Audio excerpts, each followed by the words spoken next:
My fish fam, it's Nikachu, Merfolk Master, and today we are going to re-explore the Mothdust Changeling and Deep Root Pilgrimage combo in Modern. Why would I want to look back on this combo at all? Aren't one toughness creatures dead, Nikachu? Well, no, remember, Bowmasters is super low in the metagame. Ren 6 has absolutely disappeared from the metagame, and for that reason, it's a good time to always look back on the past, what types of decks you've experimented with, old cards that used to be good or were good in a situation, see if they are useful today. And I played this deck, I believe it was last year, in preparation for a modern regional championship, and I thought the deck was absolutely broken. Mothdust Changeling is a card for 1 blue. It's a 1/1 Changeling, which makes it a Merfolk. Remember, it's a Merfolk, gets pumped up by the Lords. Tap an untapped creature you control. Mothdust Changeling gains flying until end of turn, so it also gets evasion. Now, this weird ability of just tapping an untapped creature you control, you can also tap itself, combos incredibly well with Deep Root Pilgrimage. A blue 1 enchantment, whenever one or more non-token Merfolk you control become tapped, create a 1/1 blue Merfolk creature token with hexproof. The Merfolk community has extensively played this card. My just outright judgment on it is that it is crap by itself. You cannot play a regular Merfolk game and expect to get enough value out of a Deep Root Pilgrimage. Getting 1 token a turn is garbage. Getting 2 tokens a turn, that's actually quite good, but that's very hard to facilitate. I mean, sometimes you can activate a Mutavault, then just tap it at end of turn while also attacking with a creature on your turn, but like it's really clunky. I mean, if you can get a bunch of tokens out, that's great. That's very hard to facilitate. But with the Mothdust Changeling, it's a complete game changer because we can tap creatures with summoning sickness or just any creatures on the battlefield to give the Mothdust Changeling flying, including itself, of course, and then you make a bunch of tokens. So all of a sudden, you can go from like making 1 token a turn through your attacks to making 3 or 4 tokens a turn, which can overwhelm, go wide for the win. So we don't even need essentially the Island Walk Lords, but also we can lock out some decks that depend on playing spells in order to win the game with Vidalian Hexcatcher. So, yeah, Mothdust Changeling. I'm very curious now that Bowmasters is super low in numbers, Ren 6 off the battlefield, and a lot of the just 1 damage pingers are very low in numbers. How well does this card now work in 2025? I'm not super certain about the deck list. It's the numbers are a little all over the place. We got like 2 Dismember, 1 Dismember in the sideboard. I don't know. I don't know what the right numbers are here. Does Floodpits Drowner and Deep Root Pilgrimage work together? I don't know. Let's go figure it out. All right, with that, let's go into our Modern League. We won the die roll. We effectively have the combo in our hands, so we're going to keep. Very likely we're going to go probably turn 1 Mothdust Changeling. Maybe we'll just go slam Deep Root Pilgrimage turn 2. This is actually a very, very strong hand. Our opponent starts off with Gemstone Caverns. I don't know what type of deck that is. And we have Force and Negation, fortunately, for backup. Emrakul. This is definitely some combo deck. Definitely some combo. But you know what? We got our own combo. The Mothdust into the Deep Root Pilgrimage. I do not know what we're up against yet. Still do not know what's going on here. I'm sure we'll find out eventually. We get a Mutavault. So, what are the odds that are... You know what? I think I'm going to be more comfortable playing our... Okay, so we can make more tokens if we go Deep Root Pilgrimage right now, because on the following turn we can play Hexcatcher, activate the Mutavault, and then... we can activate the Mutavault, tap it for mana, get a token off of Deep Root Pilgrimage, play our Hexcatcher. But the problem is, if you go Deep Root Pilgrimage right now, then the opponent just kills the Mothdust. I can't protect it, and then that just totally sucks. So let's just play Mutavault. Let's attack for what's probably 1. Like, just in case my opponent has fire, I can, like, flash in a Vidalian Hexcatcher. Like, our opponent has mana up, so I just really don't want to screw with the situation. And even though this doesn't give us the max value out of Deep Root Pilgrimage, I would rather just, like, play it a little safe here. I mean, it's also possible You shouldn't be too tempted to slam a combo when it's win more. It's very possible we are just going to win with the Hex Catchers and Deep Root Pilgrimage. Oh, it looks like this is a creativity deck.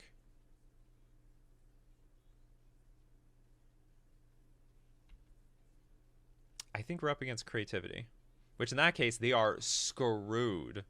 This is a very, very, very good hand versus creativity. They choose not to do anything here, though. Okay, I'll just play our Hexcatcher at end of turn. We might have to just play a bunch of creatures for a little while.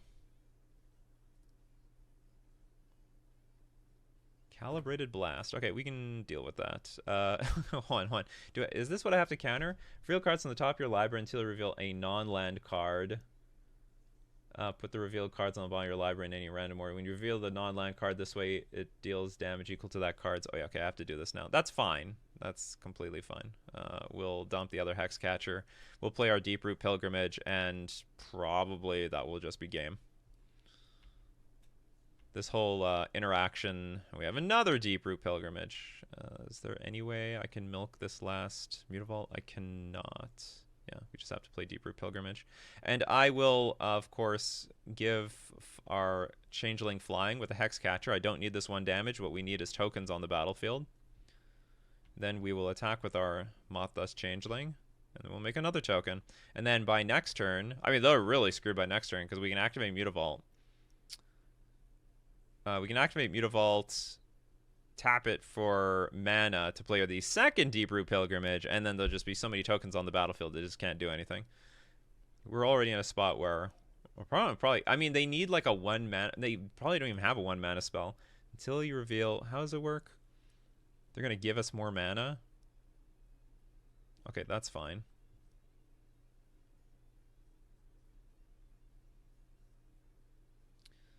Haven't played against Calibrated Blast in a long time. Reveal cards on the top of your deck. Reveal a non-land card. I just don't remember what they have for removal. Maybe almost nothing. Deep Root, sorry, Tide Shaper is fine, so we will act. Okay, they resigned. They resigned at the sight that we're gonna make more tokens and just make their life a living hell. Okay, what do we want? I believe we want Tashanda's Tiebinder because you can counter the trigger from Calibrated Blast. So there is a delayed trigger that you can counter. I believe you can also. Oh, we also have Consign to Memory. That's also going to hit it as well. I think it was Consign. I think this Calibrated Blast deck was a deck for a little while, but it became super niche ever since Modern Horizons 3 came out because. I mean, Consign to Memory is just a hard counter versus the entire strategy, and all the blue decks play this card, so it just makes their life really hard. We'll get rid of Dismember. I honestly don't remember what's in these decks.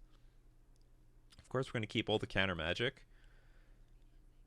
If I remember, I don't remember how useful Harbinger this is. I want to say it's not useless, but obviously we don't need it.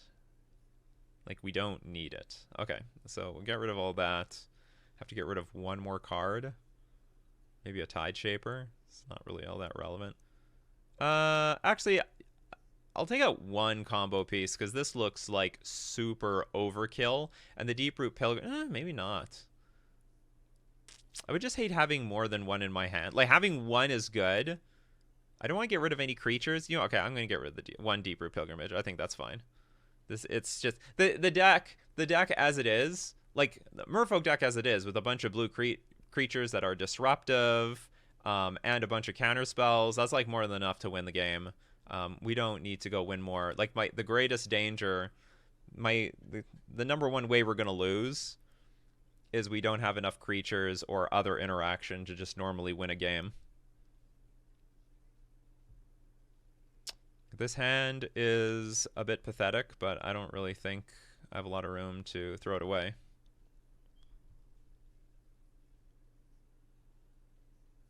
Now we got a curve. Now we have 2 Flare of Denials. So we will keep. Our opponent mulligans to 6. That must be always painful to mulligan versus a Merfolk deck. Just heavy on everything. can't remember what kind of removal this deck has, or if it has any removal at all. It has something. It has something.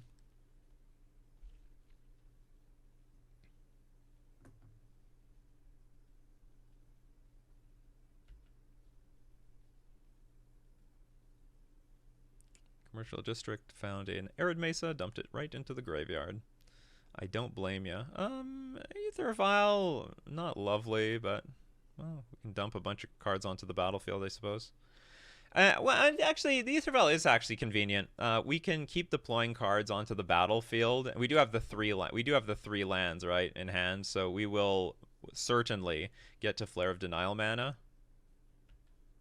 Oh yeah, this is funny. This is important. Oh yeah, so we actually have an advantage because Calibrated Blast does not even deal a full 20 points of damage. It'll deal like 15. They usually depend on their opponent dealing some percentage of damage to themselves, which we are not going to do because we are a relatively painless. We have a relatively painless mana base. Okay, I'll just throw out a Merfolk here and pass.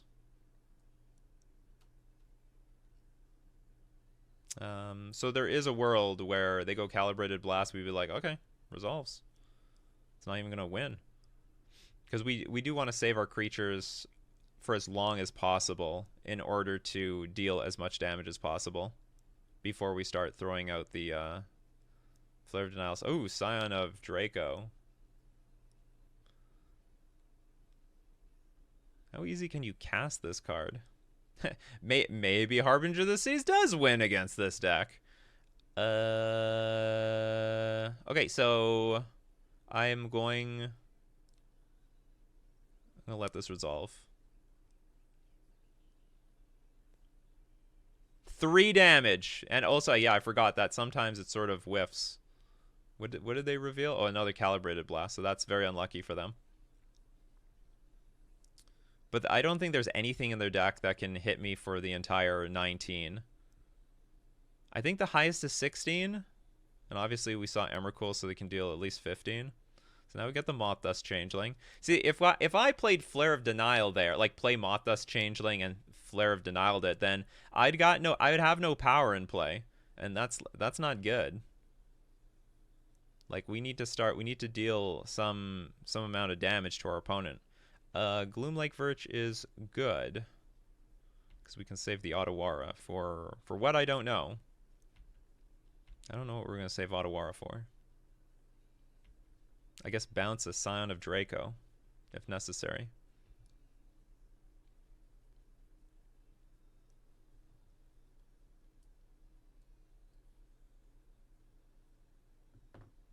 It's also important these things also deal some damage. What is this? It's puts 2 1/1s. Oh, also we can bounce a 1/1 if they try to gang block our Master of the Pearl Trident. That's big brain. That is big brain. I'm going to leave this on too, obviously. Well, we're not drawing well, but we technically don't need to. I will put the Cavern of Souls in play just to protect, just so that we have Otawara up in the event that our opponent plays a Shokunzan Crucible of Defiance. Which they could have done, actually, but I guess they're just waiting to build up some more mana. Now that I don't need the Otawara up. No, you know what? Screw this Aether Vial. I don't need the Aether Vial in play. If they somehow play a Sign of Draco, I will Otawara it. Another Calibrated Blast. Okay, now we can lose, so we'll counter this.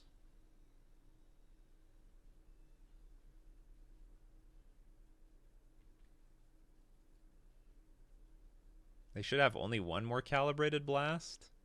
Oh, sorry, that was the Calibrated Blast from their graveyard. I forgot, yeah, they got Flashback. Them Calibrated Blast, they blast from the graveyard.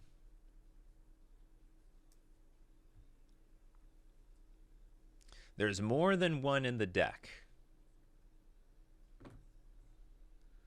So, well, we're in a bad spot because they can flash this back next turn.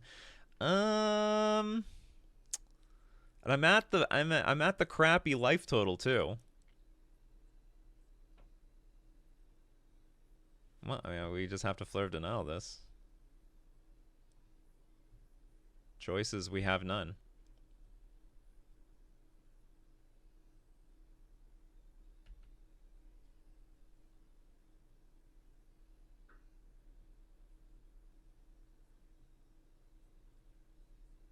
So we just drew lands. What is it? We've drawn 5 cards. It's all been lands. Well, we need to get lucky. We need to get outrageously lucky from this second Calibrated Blast. What are we hoping for? There's not even much to hope for. Like, Emrakul kills us. We have to hope they hit another Calibrated Blast off their Calibrated Blast.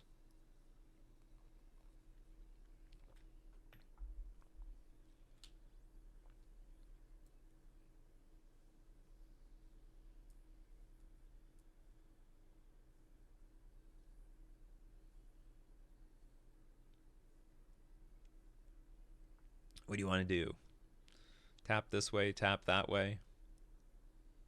Yeah, Calibrated Blast. It's interesting. You have it at instant. That doesn't make any sense. Like, why would you want to do this now? Like, I have maximum mana open. Like, you should wait until my upkeep. This has to be a misplay. Anyway, I don't have a counterspell. But, yeah, there's, like, no reason not to do it. Like, you have every reason to do it at upkeep. How much mana is this? 12? Ha! We live! We live to see another day. Sick. What do I want? Probably Tasha's Tidebinder would be very good. I would take that. Then we could bounce it back with Otawara. It's not looking good for the home team here. It's not looking good. We drew 6 lands and vials. I mean, this was our hand. The Lord and these 4 cards. Well, let's see. Maybe the Master of the Pearl Trident can get us there. Unless they're going to stop me at my upkeep. Gonna stop me at my upkeep.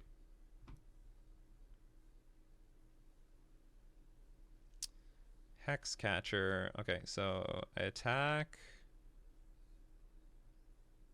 Put to 3. Yeah, I can kill next turn. So it's actually important to Vial in the Hexcatcher, deal the 1 damage. Because now that they go to 5, I have 5 damage in play.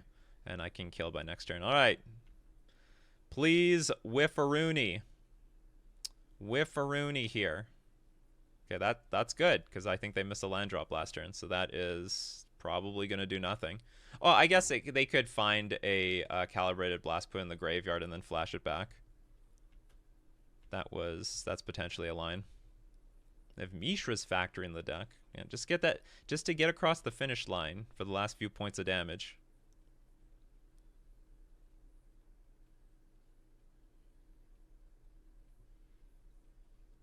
Oh, opponent says good games. All right. Well, after drawing 6 mana sources and 1 Vidalian Hexcatcher, that's all you need to beat a Calibrated Blast deck. We even took 2 blasts to the face. And it still wasn't enough. All right, and we saw the power of Mothdust Changeling and Deeproot Pilgrimage. They snap resign. That was round 1. Let's take it right to round 2. Here in round 2, we won the die roll. Hand honestly is not very exciting, but I am going to keep it. We need a little help though, and by a little bit I mean a lot. How are we going to start this off? Let's start this party off with a Sink into Stupor into play tapped. There's very few decks I'm going to want to take 3 damage versus. I shouldn't say that, but like, I just don't want to take 3 damage. And then depending on what our opponent does, I might just play Deeproot Pilgrimage turn 2. Because Floodpit's Drowner and Deeproot Pilgrimage, it's a bit of a non-boat. Relic of Progenitus. We're up against a new Orzhov deck. Huge value deck. Well, hello there. Well, where were you last turn? Useless. Okay, just kidding. Not worthless.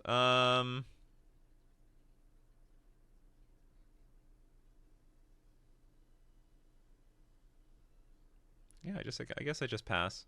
Then we'll play Flood Pits. And then next turn we'll play Mothdust into, or Deeproot Pilgrimage into Mothdust. They do nothing.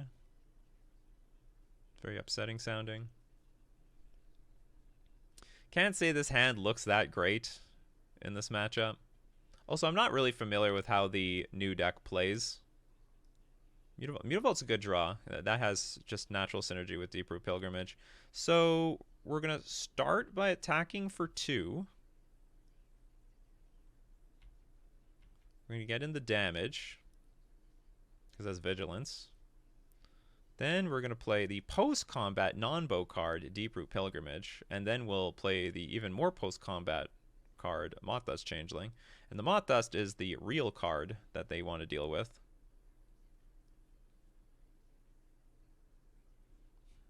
They're like trying to figure out how do we interact with this card, if we have to interact with it at all. Okay, they're just fetching. What's going on here? Oh, Felia. Yeah, Felia's fine. I don't think Felia's going to do anything here. And then, well, you spoke too soon, opponent. Because look what you've unleashed! You have unleashed my combo.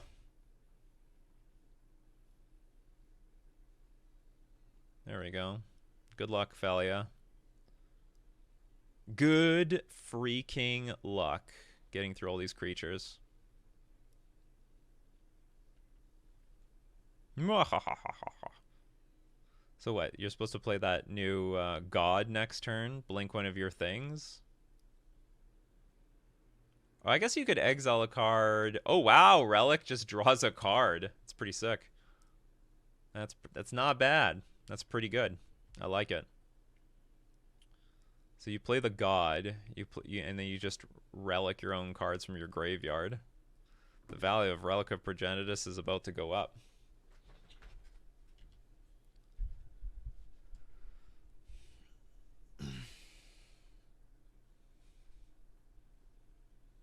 There it is. It's Katramos, the New Dawn. It is a New Dawn, and that is a new powerful Magic the Gathering card. Very powerful Magic the Gathering card, mind you. So what, 7 cards that need to be exiled? That's what, does Felia block something? I can double block Felia.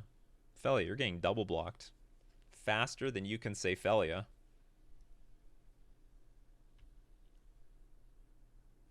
No, you don't want. Oh, you don't want to attack anymore. What's wrong, Felia? What's wrong? I thought you liked to attack Felia. Okay, so our hand is quite nice. The only issue is, do we sink into Stupor the Ketramos right now? Or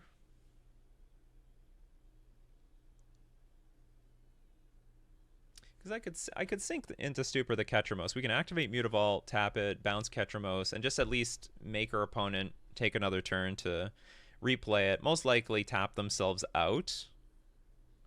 Or the other option is we have a huge turn with Deep Root Pilgrimage here. We're talking activate Mutavault, tap it to make a token, tap a mana, play Deep Root Pilgrimage, play another Mothdust Changeling, make 6 more tokens, but we only get in 1 damage and they get to untap with the Ketramos. Or is it Ketramos? Ketramos. What I like about the sink into Stupor line is we sort of set up the exact same board state for next turn. Except they should be down way more damage. Okay, so maybe that's what we're gonna do. Okay, let's activate our Mutavault. And we're gonna have a pretty good turn here. Like, this is not a bad turn at all.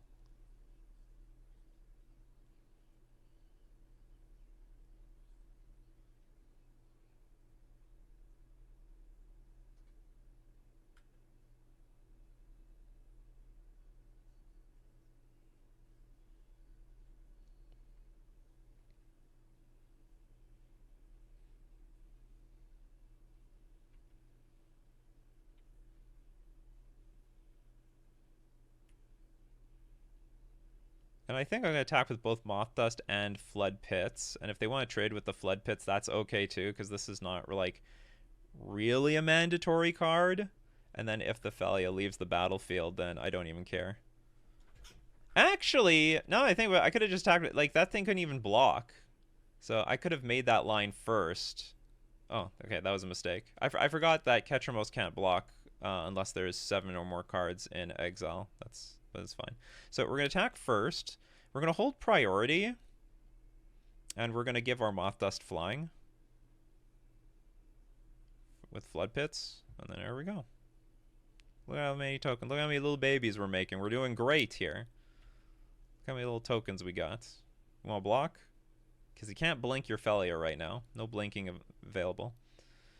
We might just go super wide versus our opponent. Okay, that's good.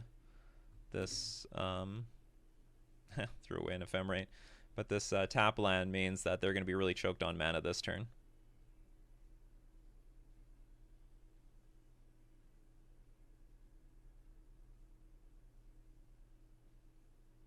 Ketramos going to get replayed. It's fine. Yeah, can't attack or block, so I should have made... I mean, it didn't matter, I guess. Oh, they can exile my cards, too. Cards are put into exile from graveyards or battlefield. Okay. Okay. Interesting. This must be a crazy card in the mirror, because people are, like, exiling cards left, right, and center. I don't know if they thought that through. I don't know if Wizards thought that interaction through. Okay, we are definitely going wide this... Whoa! We're definitely going wide this turn. And this Hexcatcher is going to lock our opponent out from doing a lot of stuff. A lot of stuff.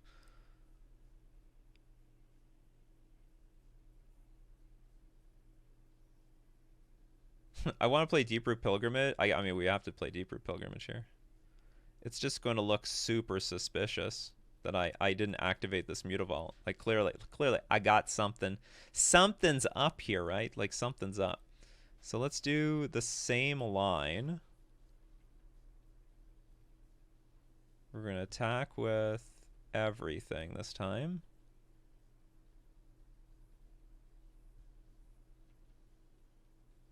And then we are going to give our Mothdust Changeling flying.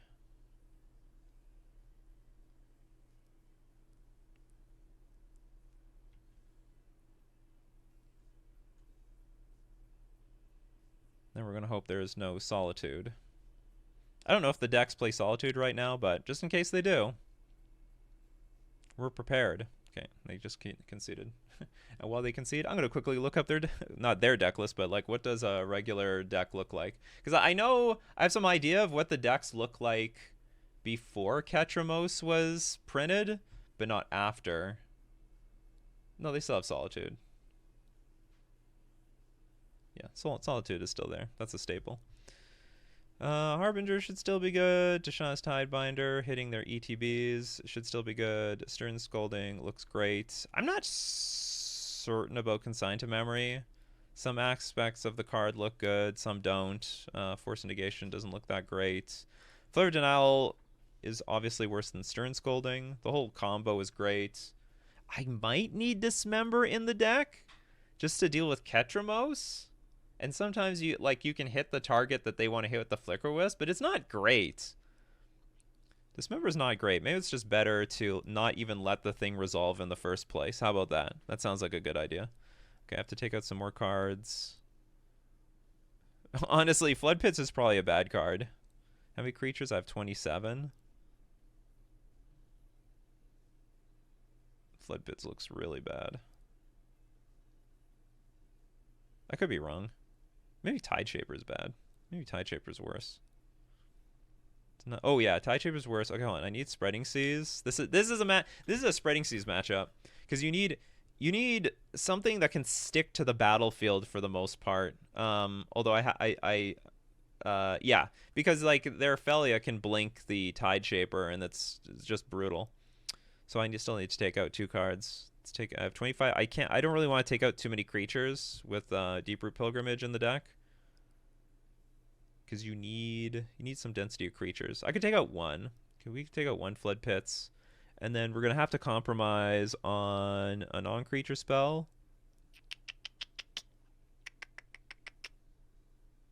Flare? That was always a problem with Deeproot Pilgrimage in the past as well. It's like a card. It's a card that very often gets bad post-board, because very often post-board we want to side out a bunch of our worst creatures to side an interaction.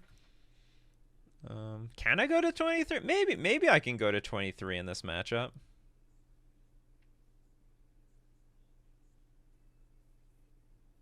Yeah, I'll get rid of one flare. Can live without that.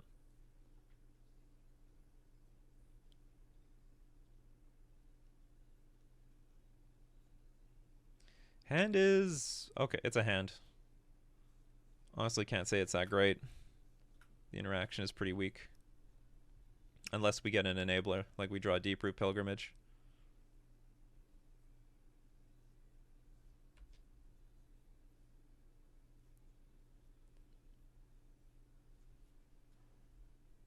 We saw the synergy again. It's always nice to see the synergy of the cards that you bring in, because you know sometimes I make a recording and like, oh, we look at this thing that we're playing for, and then it just like never comes up. Oh, a card I can take out is Ether Vial. I forgot I can take out one Ether Vial in Felia matchups, because Felia is just going to perpetually blink this stupid thing, and that's very frustrating. Nobody likes that. Everyone hated that. So okay, if there is a Felia now, then it looks like Floodpit's Drowner will have a word with them, at the very least.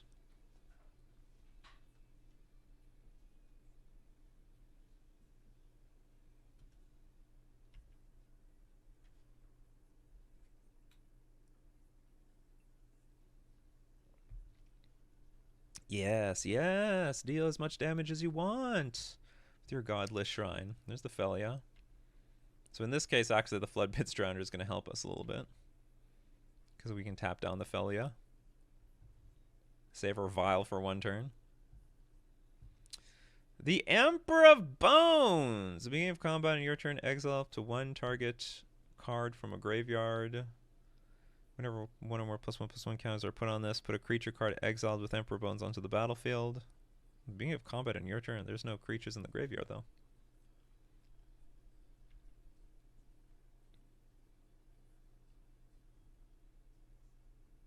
Is it any card or a creature? Put a creature card. Okay. Anyway, you have nothing to take. We'll just Floodpit's Drowner this Felia.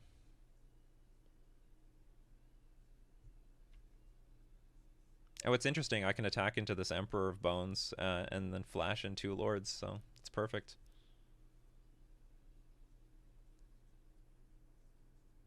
Although, with this Mutavault on the battlefield, it's actually going to look a little sus. It's going to look super sus. How sus is this going to look? Oh, it's going to look sus. It's going to look really sus. It would look less sus if I attack with the Mutavault.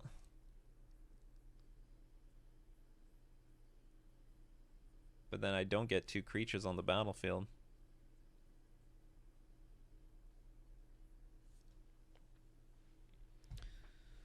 Is it worth it even attack? Maybe I want to attack with the Mutavault. Can I psych my opponent out? They might block the Mothdust, which in that case I can exchange. I get 6 damage in.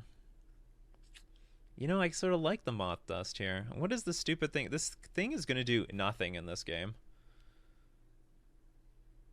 Okay, let's attack with both of these. Oh, and by the way, like dumping 2 Lords on the battlefield, it could run into a Solitude. Absolutely. But I'm not beating a Solitude very well. Okay, so we're going to first put our Hexcatcher in play. And our Lord in play.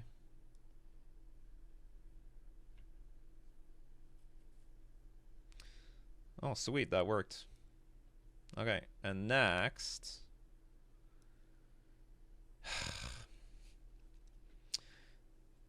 if I put this Vial... so the question is, do I leave the Cavern of Souls up for my Mutavault, or do I just play this Vial? And then if I have 2 Vials in play, they sort of overload this Felia, because it can't blink both. Or can it? Okay, hold on. I play this on 0, blink, they're both on 0. I tick up both. You blink 1, 1 gets to 2. No, yeah, it overloads it. Okay, so I guess I'll do this. I just don't know how many spells... I don't really want to throw away anything on the battlefield here. I like all this stuff. Oh, I forgot the thing had a stun counter. I don't even know what my own cards do. My position is so much better than I thought it was. Are you ready to play your Ketramos? Triple sleeved.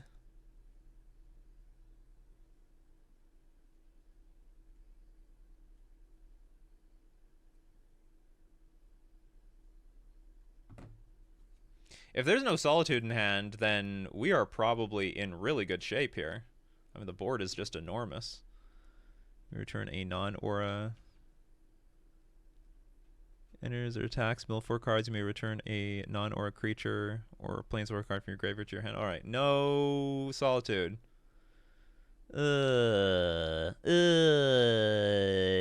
Oy vey. They took it. Okay, here's some good news, though. They can't blink it.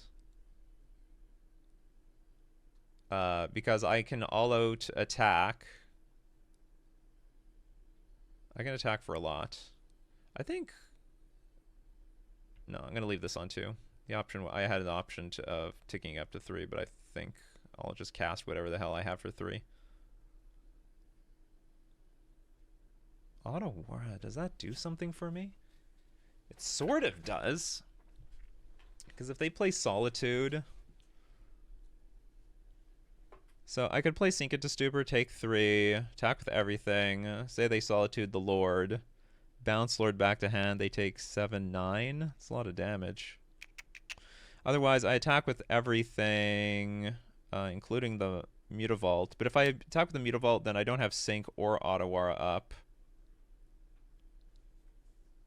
Am I attacking for lethal?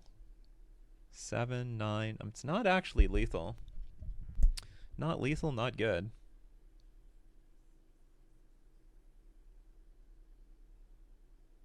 And I certainly don't want to play Auto-Aura. They play Solitude. I Sink It because they're just going to replay it with almost certainty. Do I have a legendary creature in play? I do not, so I have to play the Sink into Stupor. I mean, either I lose the Sink or I lose the Auto-Aura. How about I attack with everything? No, I don't want to lose a Lord. That just seems pointless. That seems so bad. Vindicate, destroy target permanent. That's very rude.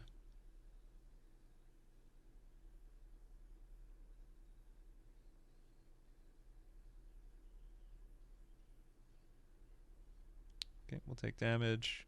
This looks sort of transparent, but we don't really have a choice. I think this is just the best use of our mana. They'll Solitude, they'll try to hit something, but then we'll Auto-Aura and put it right back into play. I mean, maybe from their perspective, it looks like I have Flare of Denial. Oh, they Solitude? Pitching another Solitude. That's crazy. So maybe they have another one? What happened with that last turn? They want my Hexcatcher. Well, you can't have it. You can't have my Hexcatcher. It's not allowed. It's my Hexcatcher. I paid for it.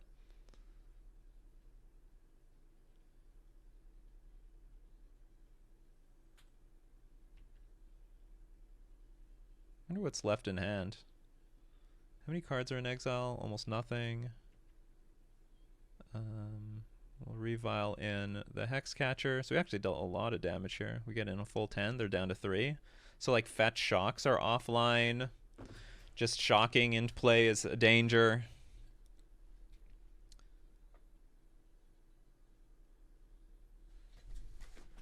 Felia doesn't have a whole lot of power here.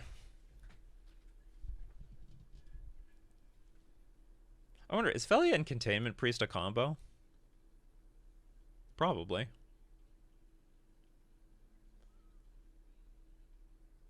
Yeah, a little surprised by that. Like, I don't know what's in our opponent's hand. Maybe it's just a bunch of black cards. But, you know, Solitude pitching Solitude. Like, Solitude is what's going to get you out of this game. I mean, I would definitely dump 4 cards to get rid of this board, if you know what I mean.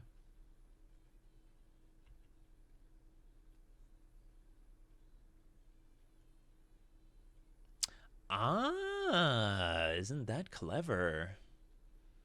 Overlord comes back at another Solitude. I will not block. But I don't know how useful that is. Oh, I guess they could have Ephemerate?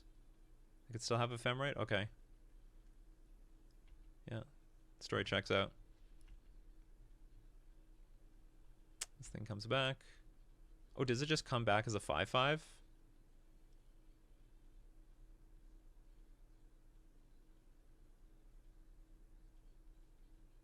Okay, so you can Solitude... Well, if there's an Ephemerate, that's a problem. If there's no Ephemerate, Solitude is not a big deal. Okay, and then this is a combo. This is a wombo combo. Okay, I am now going to take this thing up to 3. So that we can draw ourselves a delicious Tishana's Tidebinder! Tishana's Tidebinder! Not Tishana's Tidebinder. Not going to complain, though.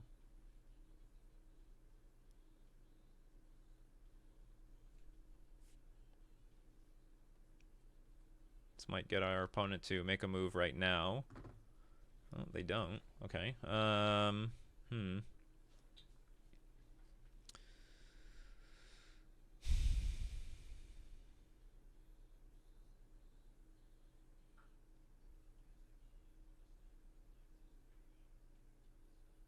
I don't have a whole lot of incentive to do anything except maybe attack. Can I attack with everything? What if I attack with everything? You exile this.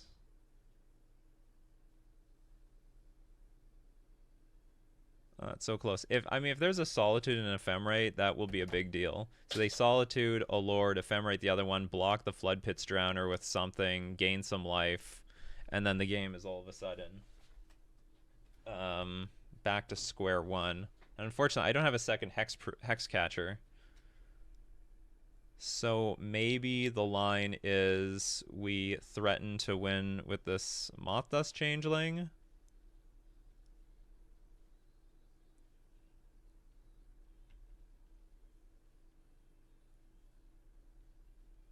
And force the Solitude to hit this for certain.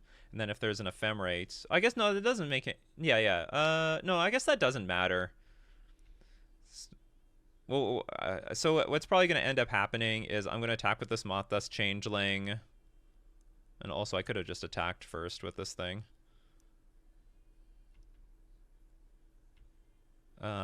What's going to happen is they're going to Solitude, they're going to hit the Hexcatcher. Hexcatcher dies. Ephemerate, Solitude on the stack. They Ephemerate it, and then they can just, I guess, hit the... They don't even have to hit the Mothdust if they don't want to.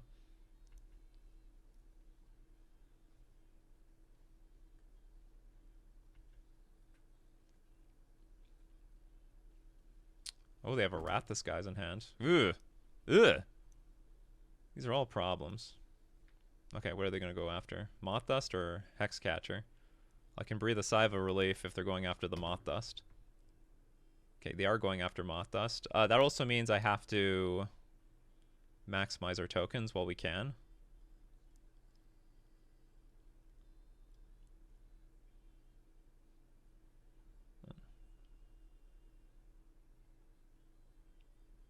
And then we're just going to go wide next turn, ideally.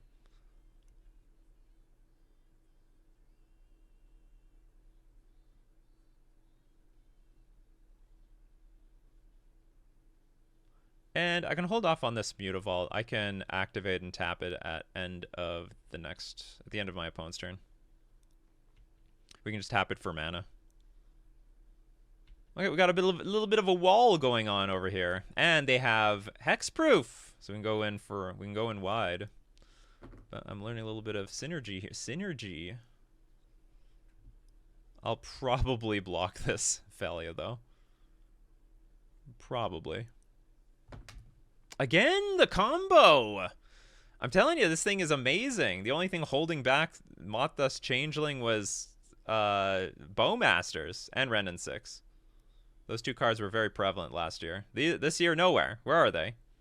These cards are so good. Flood Pit's Drowner, and we won the match. Ha! Best deck in Modern. Forget about it. Well, I don't know. Maybe people aren't saying this is the best deck. It's the new hotness, though. It's the new hotness. Well, I got my own hotness over here. Came from like 2 or 3 years ago. All right, that was round 2. Let's move on to round 3. Here for round 3, we're on the play. Our hand is actually sort of poor. The hand will be like okay if... it's poor because we have like 3 counter spells and we don't really have a whole lot of action. If I had like 1 more Merfolk, that'd be fine. I do have a Mutavault, and I think for that reason alone, I'm going to keep it. But the hand is pretty poor. We're sort of going to hope that we're up against like basically a combo deck or something. I don't even know what to start with here. Maybe like this Sink into Stupor. Well, the thing is like the Sink into Stupor. No, yeah, I'm just going to put the Sink into Stupor into play. Because... Oh no, I shouldn't have. I should have kept it for the Flare Force Negation. But so my thinking was like I can't I can't cast this card because I have no blue sources, so it should just be in play here. Maybe it's going to be okay. I'll draw another blue source and then we can start hard casting all these cards. Opponent plays a Steam Vents. Okay, this helps. We'll start with our Merfolk here, and I'll just run out a Master of the Pearl Trident. And then that way, hopefully we draw a blue source next turn, and then we have the option of holding up all this counter magic and Flood Pit's Drowner. Okay, so we're up against Breach, which I think is going to work out for us quite well. Okay, they're going to play Mox Amber. Going to play Mox Opal. You're going to play Emery. What if I counter you, Emery? Then what are you going to do? Nah, I'm just gonna let you resolve. I don't see I don't see a really good way to continue my board. So this is not disastrous yet. Haywire Might. Okay, that's fine.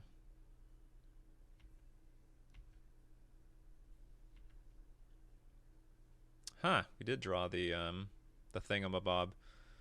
So can only add blue mana. Sorry, they do have red mana. They have all sorts of red mana.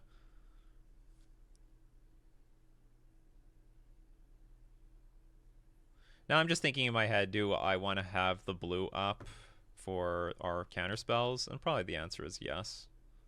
I am going to make a bit of a bluff attack here with our Master of the Pearl Trident. Of course, we can threaten a lot of things. We can threaten Dismember, Hexcatcher, so it's a semi bluff. Worst case scenario, we can trade with an Emery.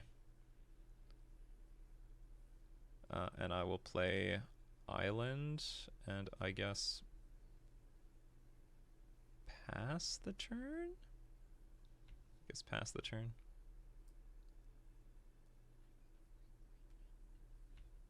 We're in a little bit of a precarious situation. Because like the Urza Saga is threatening lethal. Like we can just die to the Urza Saga. These counter spells mean nothing here. We sort of need to draw a Tide Shaper or a something, you know? Okay. Grinding Station is gonna be online.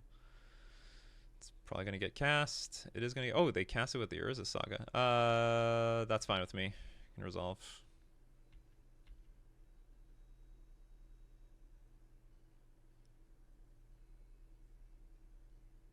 My priority right now is like play Flood Pit's Drowner, tap this Haywire Might, and then we're just going to force/flare the important stuff. And the number one thing you want to counter is Underworld Breach. Get it out of here. Get it out of here. A Tameo, sure. I guess we're gonna Flood Pits that. So I would rather our opponent is not casting anything. Oh, this has a lot of red. You have a lot of red removal? What does that mean? Or maybe you wanted Haywire Might up or something? I don't know. If they try to kill this Master of the Pearl Trident, I will absolutely defend it with Force and Negation because we need some way to win this game. Ooh, that's very nice looking at least. Let's attack for 5. That will highly restrict their mana down to. I guess they can still play stuff with Mox Opal.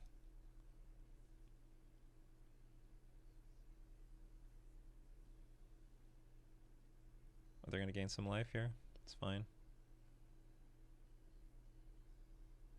Oh, that's clever. Very clever opponent. You're such a smarty pants. They found a Mishra's Bauble and a Malevolent Rumble. Okay, but this is still going to hurt their mana by playing this Harbinger of the Seas. And also, of course, it gets rid of the Urza Saga, which is convenient. And we have like a million counter spells now.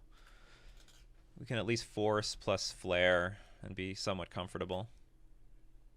I might even flare the Harbinger of the Seas away so that we unlock our Mutavault and still attack for 6 damage. But I'll think about it. Right now they only have one source of color mana. Like me, I don't know all the lists, but it seems like there's only like 2 cards that are played out of blue, which is Malevolent Rumble and the Underworld Breach. So Mox Opal not doing a whole lot of work.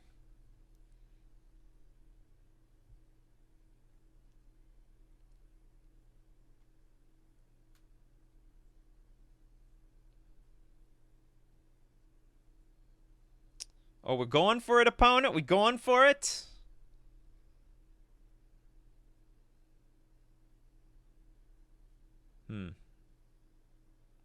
I know what I must do, but I don't want to do it. Like, I sort of want to just...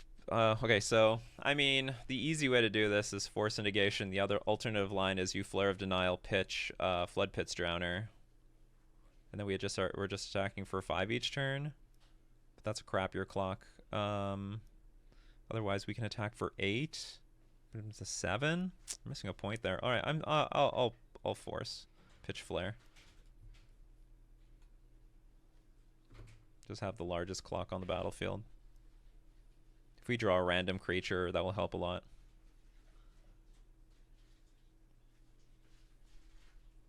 Our opponent could prepare for a... oh, they want to get a Hairmire Might on the battlefield. Interesting. Oh, that's interesting. Cute. That gets them... Okay, so it's actually really important that I have as much clock on the battlefield as possible. Emery to replace the old Emery. Keep digging.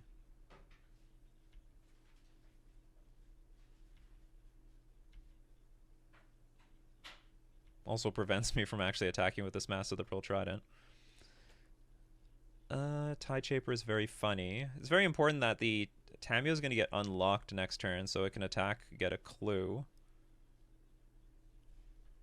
Unfortunately, I don't have any good attack.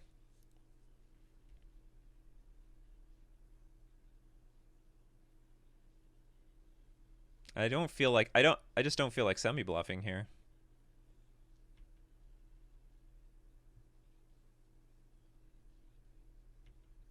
Attack for 6, play a Tide Shaper for 1. This is not necessary to kick it, and we'll have flare. We'll have a flare up.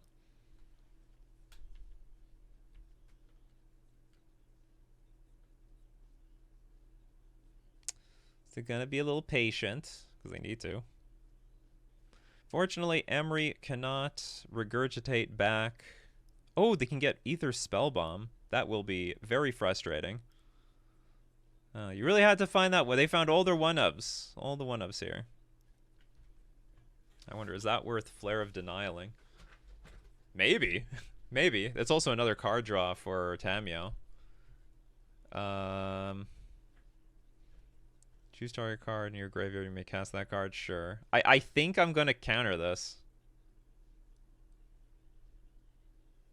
That seems just so devastating. Just makes all my attacks pretty bad.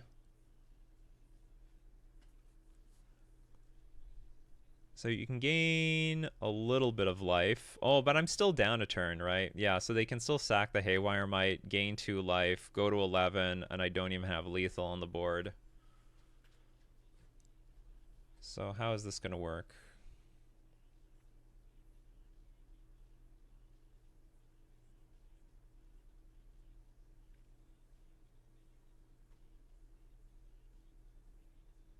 I think I have to leave it on the battlefield.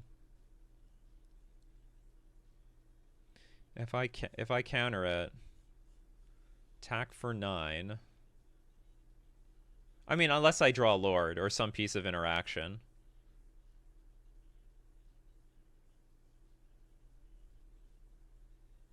They still have Mox Opal up, so they could play another Breach this turn if they really want to. Which, honestly, I don't think they have. Honestly do not think they have that. No, okay, I'm going to Flare. Because if they have Spellbomb next turn, I think it's just worse. Because I intend on putting them down to some very low amount of life. Okay, well, looks like I'm screwed anyway.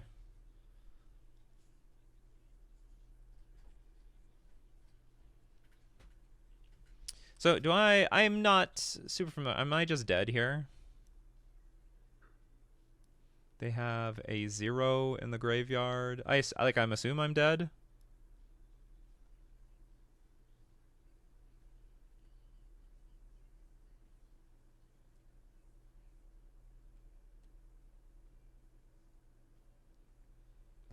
By the way, I don't know if I articulated this properly. The Spellbomb threatens to bounce my Master of the Pearl Trident, and then everything is like a 2/2/2/2/2/1, which makes blocking a lot easier. So like Tamiyo can block something, Haywire Might can block the Flood Pits Drowner. So it like completely slows down my clock. Like the clock just grinds to a halt, because even if I get 2 damage in, Haywire Might, when it dies, gains 2 life, which can keep coming back from the Emery.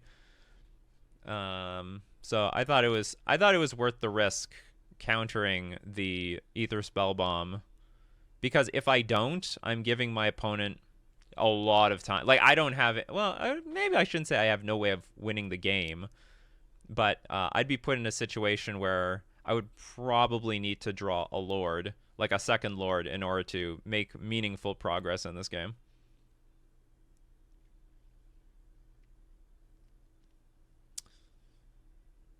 And with everything that I said about holding the counter spells for the Underworld Breach, I did mean that. I did mean that. But, I mean, that is the main thing you want to counter. But given the context of the board, I didn't like the idea of that Spellbomb. I liked our chances better that it didn't exist. And that was found. That's like one of that was found off the grinding station. Rude.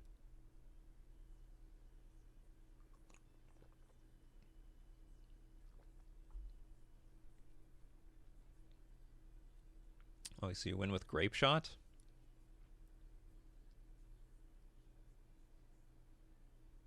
Is that how this is going to work? So you can Grape Shot... You can Grape Shot twice? Okay. I get it. I get it. I see how this works. How many extra cards are there? None. Okay. I like having Dismembers for Tamiyo and Emery. I think those cards are a huge pain. Cards I like. Harbinger is fine, not necessary. Flood Pits actually doesn't seem that necessary. Counterspells are super important. Stern Scolding not important enough. I can counter the Storm Trigger with Consign to Memory. Is that enough? Probably, maybe? Care target triggered ability or colorless spell? Maybe they have their own Consign, but at that point. Tide Shaper is good. Early Pressure is great. Hexcatcher is great. Flood Pits is okay. Maybe I'll take out 1 Harbinger. 1 Flood Pits? Oh, 2 Flood Pits? I really don't know what to do here. I don't want Stern Scolding. Like, I'd rather just deal with Tamiyo after they've resolved. And also, like, you can top deck a Dismember and it's good. Whereas you can't top deck a Stern Scolding and deal with a Tamiyo that's on the battlefield. Consign to Memory. Like, this thing hits a lot of stuff, but it doesn't hit the thing that's important. That is Underworld Breach. Like, that is the thing you want to hit. Nothing else matters. Oh, it's Shana's Tidebinder. What does this do?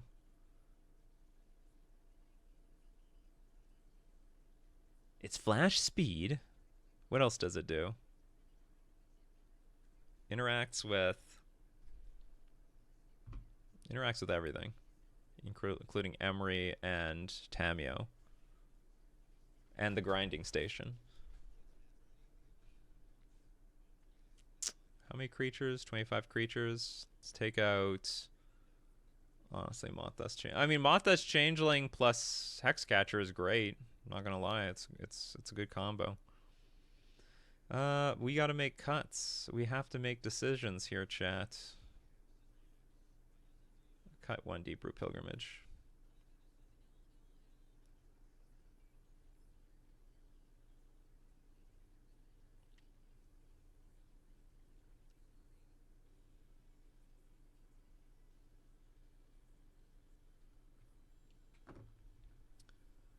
I would love to go first.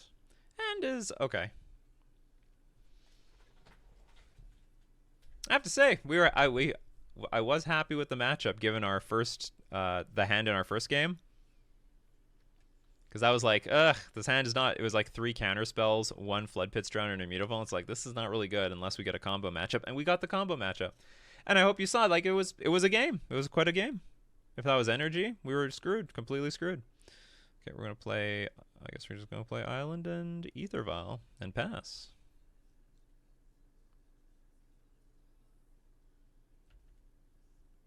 You got a Bobble. You got a Stomping Ground. Do you got a blue manas? You want a Nature's Claim my Ether Vial. That's very rude, opponent. Very, very rude. How do I do this now? It's not what I was prepared for.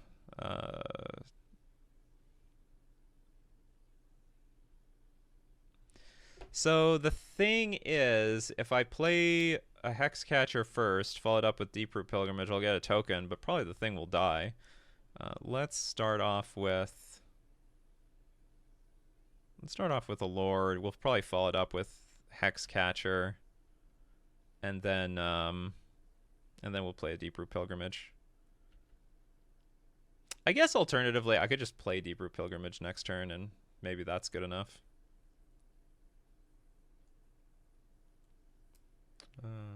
There's an Emery, which gives like the infinite card draw combo. We're really not in a position to be sacking this Flare of Denial. Hedge Maze, Mox Amber, so that's more manas. Do they mulligan? I think they mulligan to 6. Oh, Dismember, that's great. That was an incredible draw. So let's...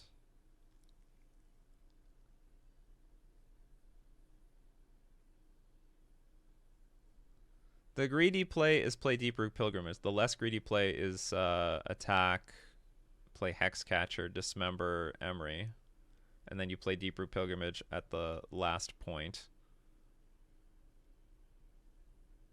Oh, and this thing's big too. Okay, let's start by actually killing this thing.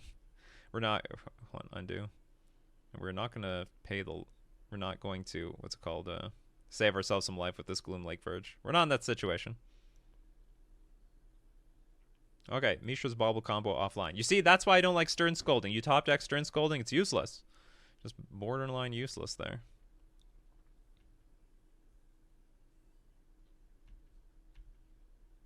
I'm not going to flash in Hexcatcher here. Oh, is this even going to be Delirium? Creature, land, artifact, creature. Damn, you have enchantment, don't you? Then it dies. If it dies, it dies. So we are going to be playing our Hexcatcher and following it up with Deep-Root Pilgrimage, I guess. It's important to note, Mox Opal is offline. Another Emery.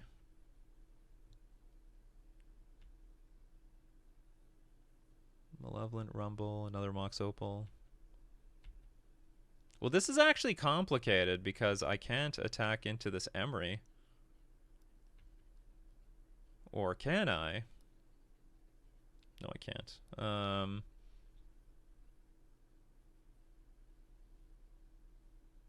Just pass. Just going to pass the turn. What's good is this Tishana's Tidebinder, because our opponent will be heavily incentivized to crack this Mishra's Bauble and then bring it back. Or even just bring back Mishra's Bauble, period. Oh yeah, actually, that's probably what they'll do. They'll try to get a Mishra's Bauble back into play. because they want the third land. Anyway, this is a good opportunity. Turn this thing offline. You don't get your draw engine. Also, I can sack this Hex Catcher if I really need to with Flare of Denial. This game's going very well our way. Then after we get Deeproot Pilgrimage in play, that will be strong. That will be very strong. Because we'll make an extra token every turn, and that's extra pressure.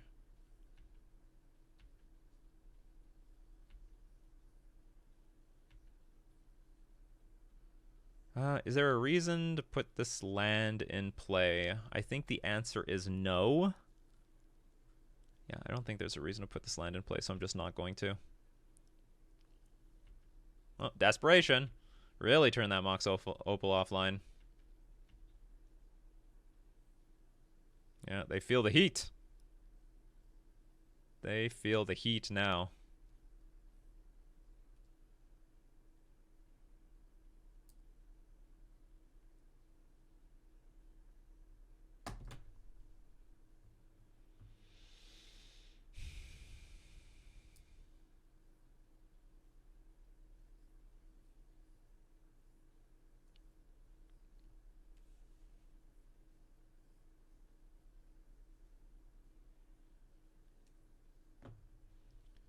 What a pretty board state with Deeproot Pilgrimage. There's people out there, they're like, they are absolutely cheering this card. I could not. I had so many arguments in the Merfolk community about how incredibly overrated people made this card out to be. I was like, this is the most overrated card of all time. This is a pretty good card. Even here, because it'll shut off all our opponents' everything mana. Well, let's see if we're allowed to attack. Attack first, play Harbinger of the Seas later.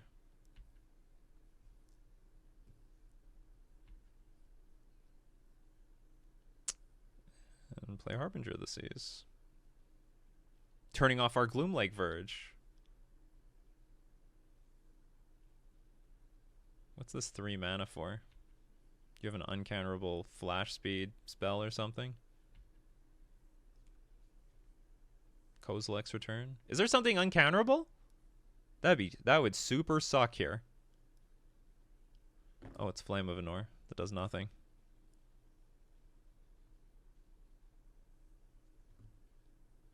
Mox Opal offline. Actually not a Moxen.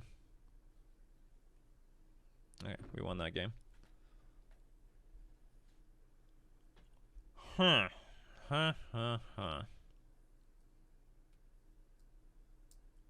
So what's on my mind right now is like siding out the Mothdust Changeling plan for just like just bringing like I don't know how necessary this is with Deeproot Pilgrimage, or like really shaving it down to like put more Harbinger. Well, Harbinger of the Seas on the draw is a lot worse because if my opponent plays Urza Saga on turn, no, I mean, I guess if they play it on turn 2, it's fine. Well, it'll be there in time. But Floodpit's Drowner is not bad. The more I'm looking at this card, the better it looks like. It can hit Tameo, which would be very useful very early on in the game. It doesn't, I guess it doesn't hit Emery very well, because in response, they can just tap Emery, get the value anyway. Yeah. Oh, I just realized Consigned to Memory sucks. Because even if I want to counter the Storm Trigger, they can just replay it from the graveyard anyway. Yeah, it like just completely doesn't work. Completely doesn't work. Very clever opponent. I see through your plans before you even play them. His hand is terrible.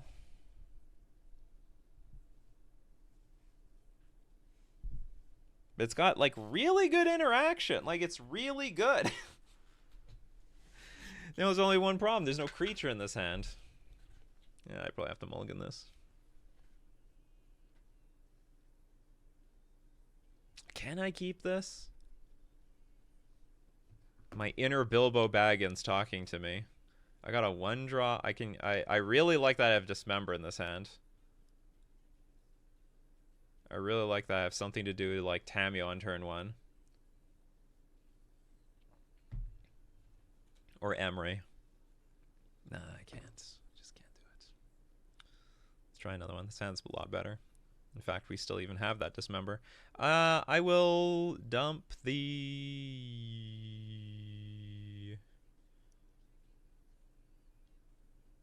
dump the Mutavault.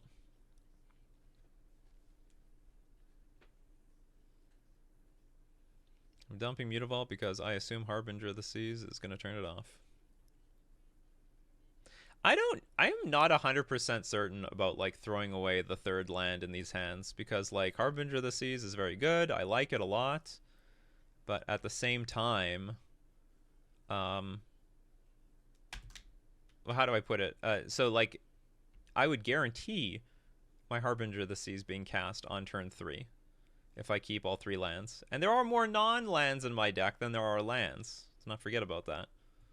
So it is actually possible when I throw away the third land, I'm not getting that land anymore by turn 3. But I'm on the draw. Maybe it could be argued that on the play you keep the third land to curve out, and on the draw you have room to throw away the land because you have 1 extra draw. There's that Urza Saga.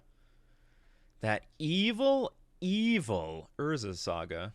And that evil Mox Opal too. Emery? Oh no, Ether Spellbomb, okay. Oh, Tameo. You're a combo, Tameo.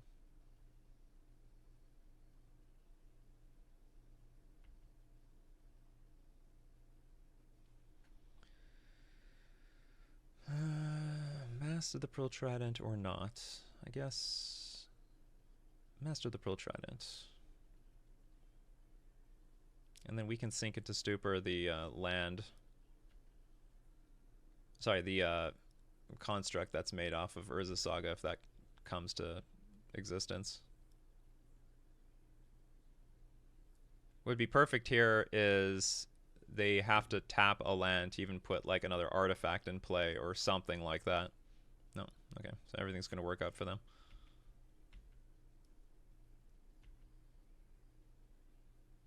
So we'll just limit their problems to... Okay, so they make one... We'll just put them in a situation where they can only make 1 construct. Unless they have Mystical Dispute here.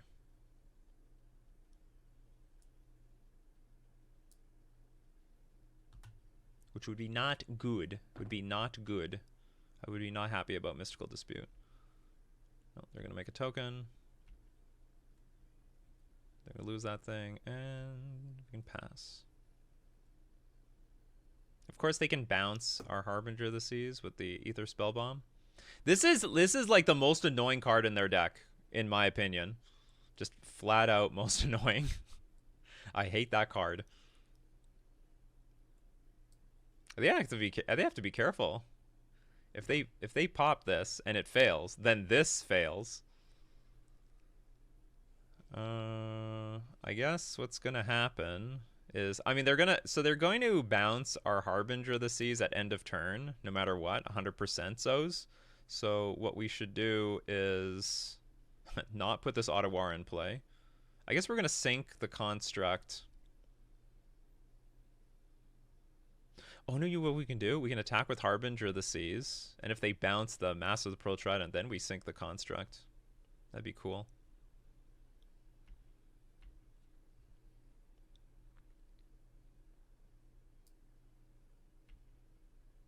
Sweet, we got 3 damage in. Well, now what do we do? Do nothing? I guess we can just pass.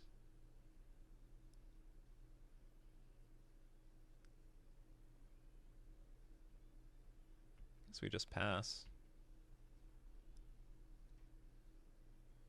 Okay, and then before we give our opponent the ability to use any mana, we will sink into Stupor the construct.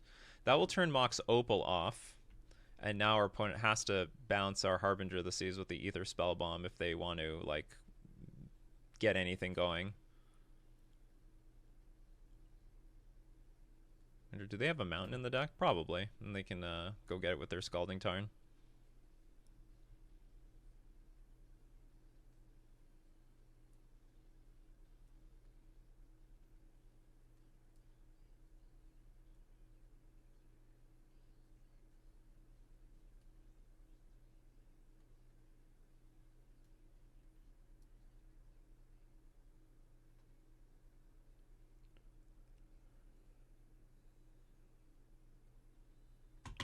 Well, I didn't think about this line, but I had the option to play Sink into Stupor, shock myself, and Otawara the thing. We got a Mothdust Changeling.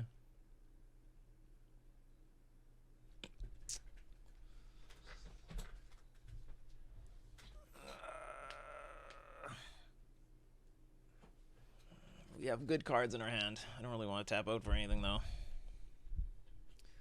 And because this Otawara is worth less than the Sink into Stupor.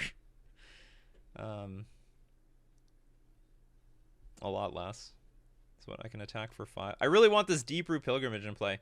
But if we play Deep-Root Pilgrimage, they can just replay their Harbinger of the Seas.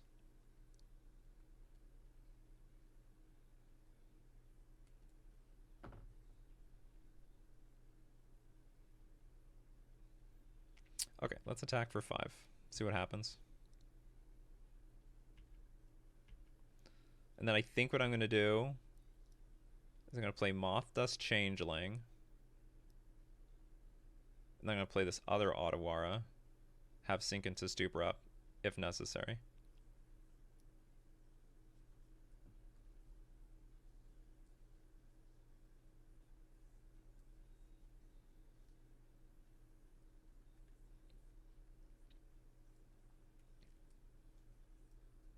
Or actually, does that even matter?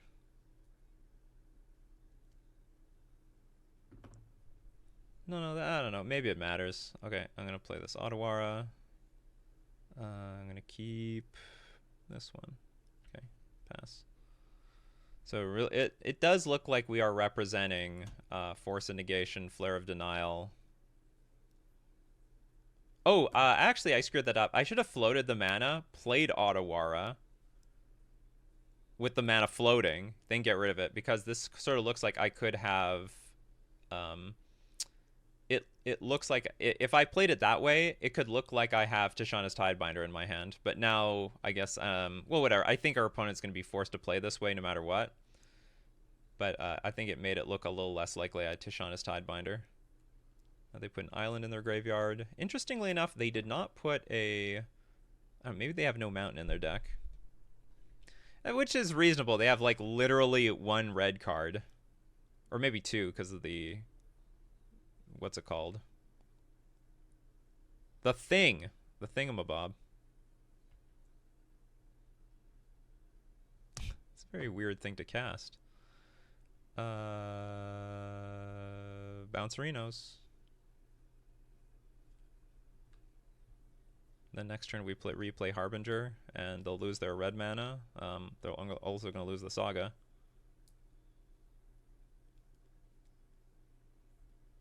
Okay, they said good games. I don't know why they should resign instantly. I mean, I'm going to hit them for 4. I mean, it's bad. Don't get me wrong. It's a really bad spot. Look at that. The deck, they said... There are some who say... You're either playing the Breach deck or you're playing Copium. You know what? I'm gonna play with my Copium deck. That's exactly what I'm gonna do. In my opinion, this is like, it's basically a buy. I would need a really bad hand. Don't get me wrong. I was on the play. Maybe this is quite a bit different if we're on the draw. But I feel like I would need a pretty bad hand, and maybe even playing this version of the deck where Deep-Root Pilgrimage is probably unnecessary. To make this good. But anyway, that was round 3. Let's move on to round 4. Okay, this is round 4. We won the die roll, so we're running very well on die rolls. This hand is perfect. Keep it. We got the combo. The combo. Start off with that Mothdust Changeling. Probably followed up with Lord into an attack. And then we'll play Deep Root at some point. Probably turn 3. Now, I don't really find turn 2. Turn 2 Deep Root doesn't really make a whole lot of sense unless you know for sure you're up against some sort of control deck. Bloodstained Mire. Well, in that case, I'm just going to... That could be red or black mana. That could be removal.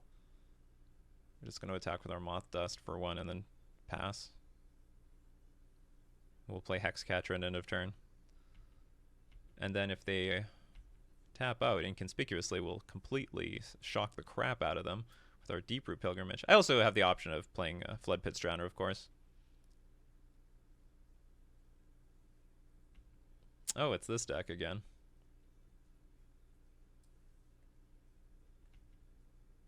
You put your Swamp in the graveyard. That's going to be a grave mistake if I draw my Harbinger of the Seas. Huh. Still don't want to do nothing, huh? Well...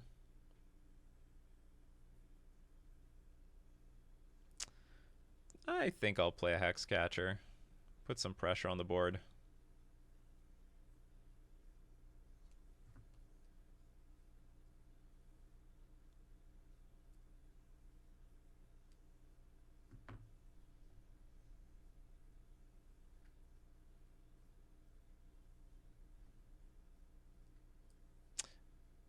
Or maybe I shouldn't. Maybe is my opponent representing Fatal Push with this shadowy backstreet?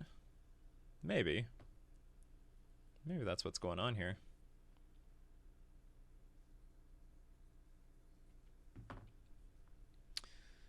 Ooh, Flare of Denial. I like that card a lot. So maybe I'm just I could shock with the Sink into Stupor. Attack for 3, pass. So my greatest fear is I play Deeproot Pilgrimage. My opponent goes Fatal Push on Hexcatcher. I mean, I counter it. I attack with our Hexcatcher. That's fine, but we lose the synergy of our Mothdust Changeling, which is big sad. Their hand is so clunky. They have to have either... They have to have something, right? Okay, so I think I'm... well, I guess I could also just let the Hexcatcher die. And we just attack with our Changeling. We make a 1/1, and then we make use of it later. Because this deck has... It has spells. It's not a million spells. But I like my synergy. Synergy, chat.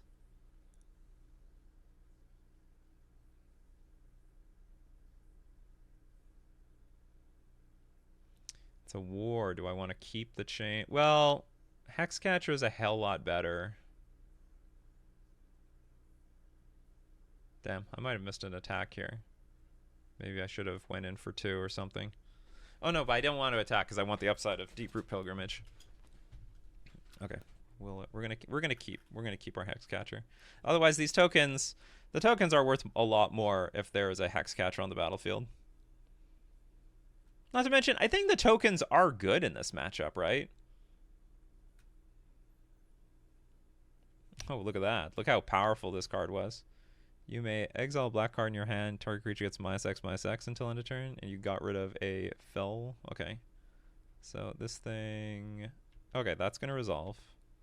So our opponent dumped a good chunk of resources. And I guess we're going to play the Sink. Pay 3 life? No. And I'll just pass.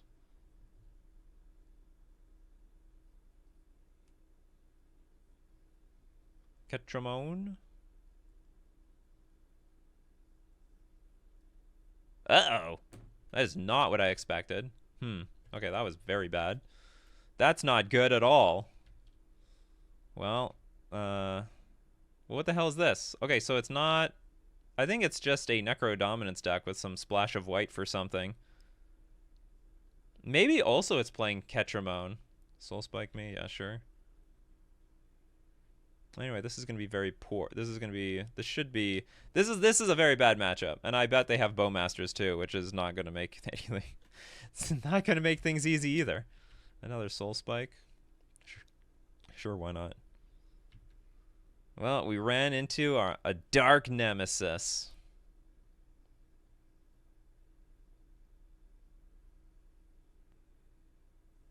Fortunately, they're down to 3 cards.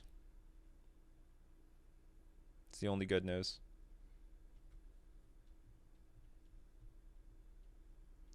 I was liking life a lot more, though, before this Necrodominance hit the battlefield.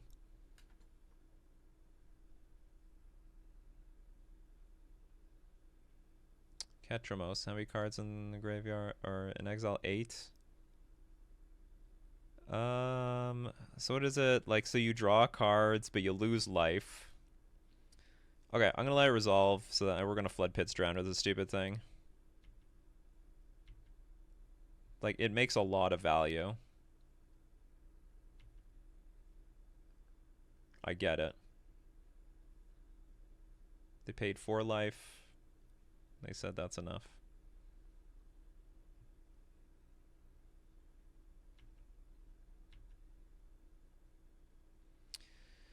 Two Flare of Denials. I think with the Flare of Denials, I'm going to keep them in my hand.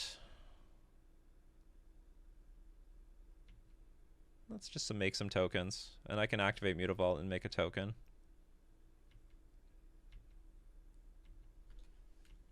And I think we'll just let Ketramos untap. That's fine with me too. And by untap, I mean I'll just do nothing this turn. Ketramos can do whatever the hell it wants.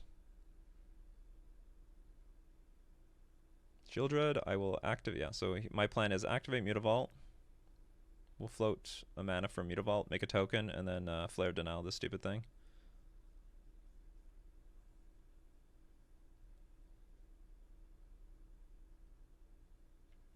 If you have Hexcatcher in play, make sure you float the mana first and get the token before casting this. What are they doing? Whenever one or more cards, how did they get exiled? Fetch. Oh! The Bloodstained Mire got exiled. That's interesting. Look at that tech. The tech people.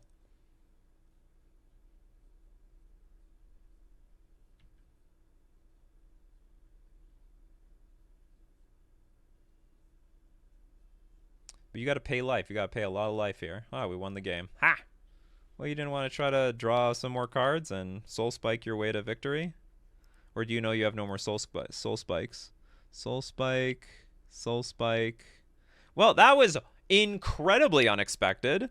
But thanks to Deep Root Pilgrimage, I guess we got there. I don't know what to do. Okay, maybe they don't have Bowmasters. Maybe Ketramos is the new Bowmasters slot. I don't know what to do here. Tishana's Tidebinder is probably fine. Actually, Harbinger of the Seas looks great. Dismember looks great. Hits both Shieldred and Ketramos.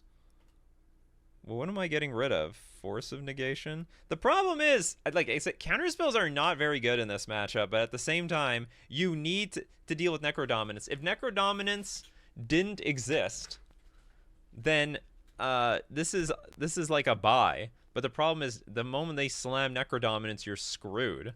Fortunately, Ketramos is like, you have to pay life. You can't gain life. Is this actually that good? Can deal with everything, actually. Deals with Ketramos, deals with fetch lands. Normally Harbinger of the Seas would not be that good, but well, actually, we might want to be all in on some sort of Tide Shaper plan. Maybe not Tide Shaper, maybe we want Spreading Seas over some Tide Shapers. I'm going to keep Mothdust. I got 25 creatures here. Maybe we just dump one more Flare of Denial. If we draw it, we draw it, but we won't flood on it. Hexcatcher is not a bad counter. Like, Hexcatcher is supposed to be terrible in this matchup, but it actually might be completely goated if there's no Bowmasters. Like, I never played this matchup with without Bowmasters. This hand looks great. The only problem with Harbinger of the Seas is it seems like they have Soul Spike on that other card that just kills creatures for free. That's not great, but outside of that, it still locks out a lot of their deck because they're clearly not on they're not a mono black deck at all. And anything that prevents Necrodominance being played is a good thing.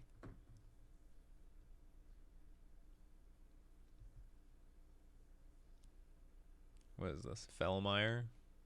Could have paid 3 life.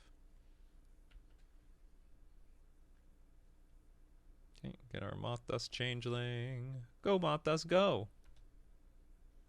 Do it for the team, Mothdust.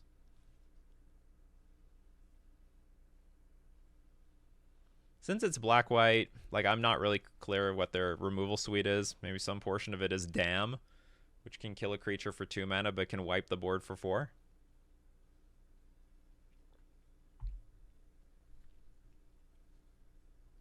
Oh, Voidwalker.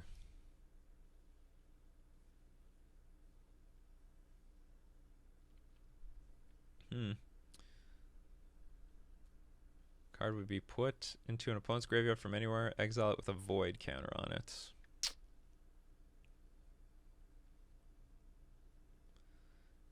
Yeah, let's dismember.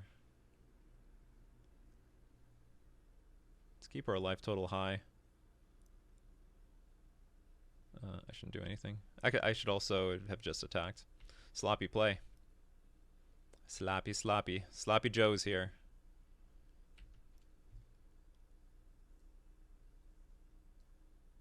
And then hopefully go for the Harbinger plan next turn. Emperor of Bones, that's good. Oh, go get your Voidwalker.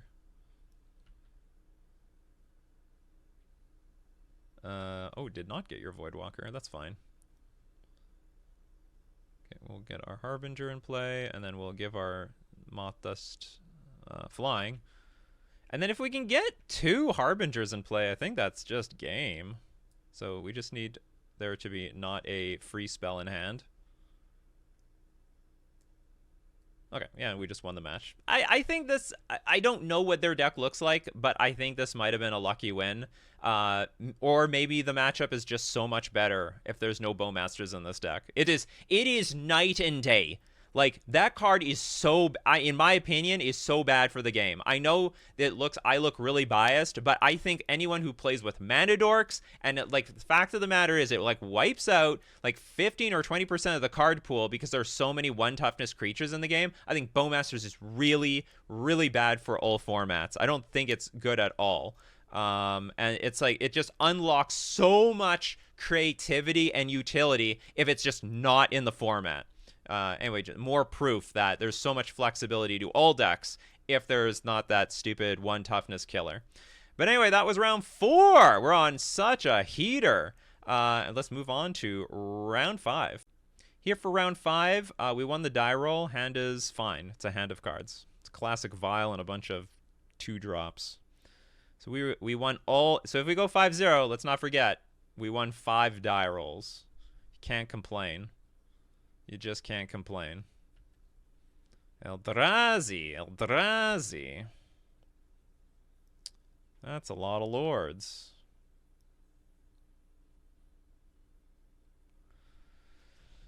Do I start off with a lord? Do I start off with a Floodpits Drowner? So I start off with Eldrazi Temple. I guess I'll just play Floodpits Drowner. Oh, sorry. Actually, what am I gonna do? Most of the Eldrazi's are at 4 mana with a color. I don't think a color can be played. But if I play a Lord, the problem is they can Kozilek's Command. That's a bit rude.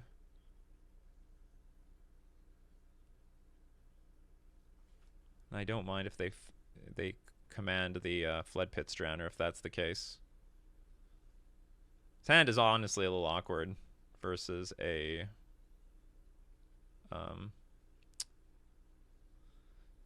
the hand is awkward if my opponent is playing that stupid ramp deck, Eldrazi ramp. Okay, that's good. I don't have to worry about a Kozilek's Command here for 2.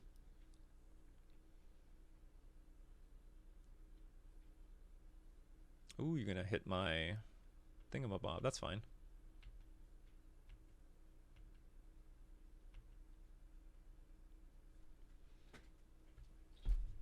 X-Catcher is okay, but it's not great. I think I'm actually just going to Flood Pits this thing, attack for 2, and then I can counter. I really need that mana. Hand's a little clunky. Hand's getting a little clunky here. Or I can attack for 2, actually. I can attack for 2, and if they want to block, then I can flash and Hexcatcher. I have that line. Oh, they're going to call my bluff. They think I was bluffing. No bluff here, opponent. No bluff here. It wasn't a bluff. I just didn't think about it. That's all. I just honestly wasn't thinking about it at the time. Another Flare of Denial. Okay, we're going to attack with everything. And I think I'm just going to play Flood Pits at the end of their turn against whatever the hell they want to play for the turn. Because they got to play a creature at some point here.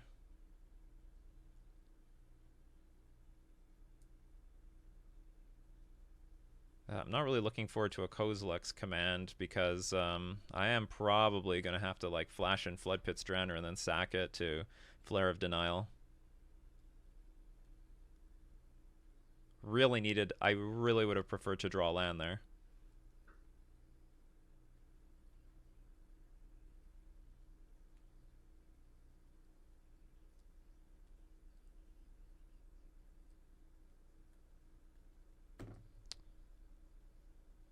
Oh, they're not targeting my creatures at all.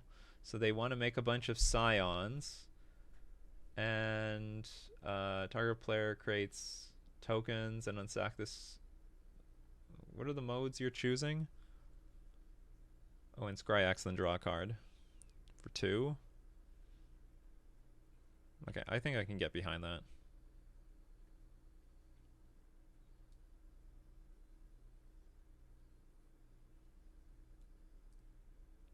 And if they find that green one and they can kick it and blow up my land, that would be very rude. But I'm just going to have to live with that. Maybe the correct move was actually to tap down a token. 4, 5, 6, 7, 8. It's a lot of mana. Yeah, so here's the ugly thing.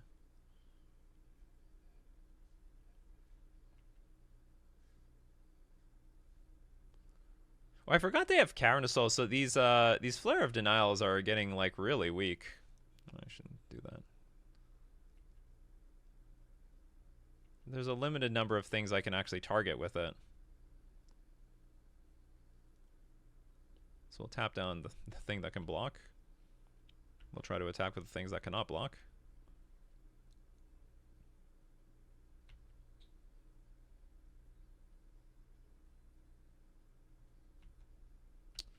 This is not working out. Chat. This is not working out for us at all.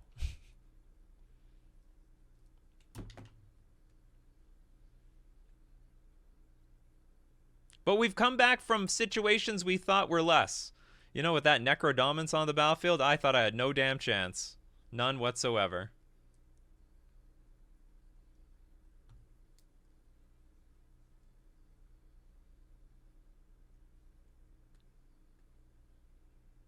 This is going to be a big Eldrazi. So I'm going to co-spawn. Okay. You're out. Can't be countered. Float the mana anyway.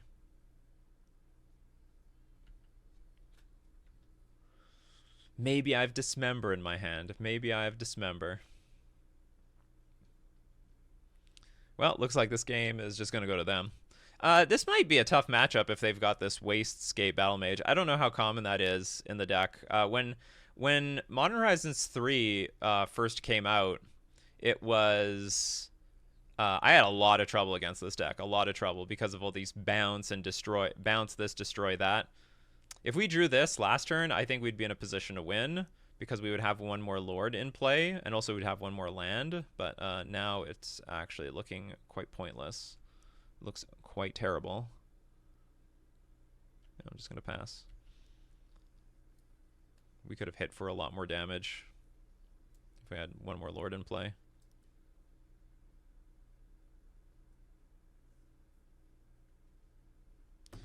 Thought not, Seer. You didn't even play your Carnosaurs. Screw it. I want to play my cards. punished. Oh, is this the real thing? This is the real card that's resolving? Ooh, it's the big one. It's the big one. Okay, we're dead. We are supremely dead. Okay, but that's what Consigned to Memory is for, folks. That's what Consigned to Memory is for. Okay, so this is just like, it looks like it's just Eldrazi aggro.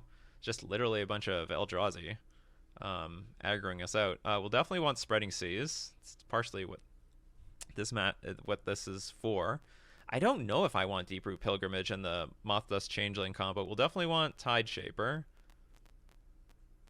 Stern Scolding only hits like one creature, so we don't want that. We probably want Tishana's Tidemark. We definitely want Harbinger of the Seas.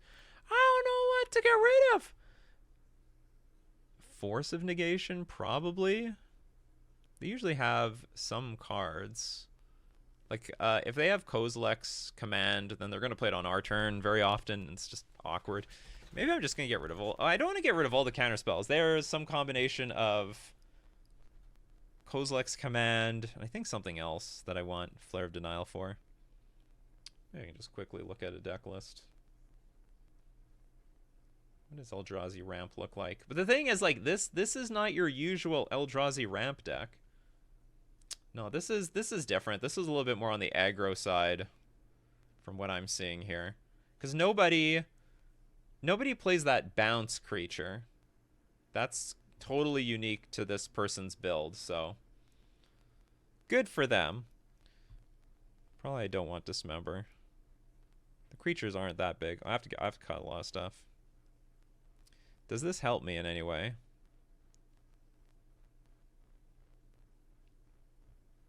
Maybe get rid of Flare because we want to be playing to the board. Okay, maybe we'll get rid of one Deeproot Pilgrimage, one Mothdust, and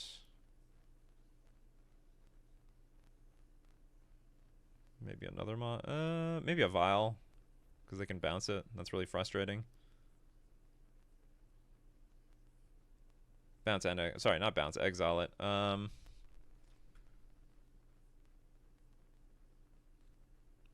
Sure. And they're all cast triggers. Hand's fine. Keep. Actually, I can't. Actually, hand is really good because we can go turn 2 Spreading Seas on a colorless land and then play Harbinger of the Seas. And it's actually quite likely, it's possible, the game ends there.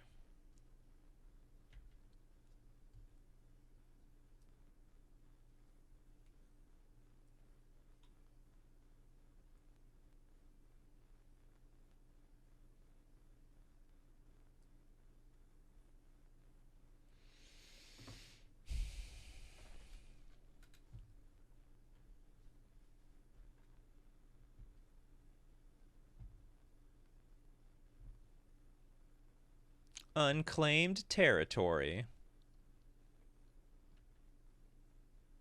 If they start off with that, maybe I'm going to follow up with Hexcatcher for turn 2.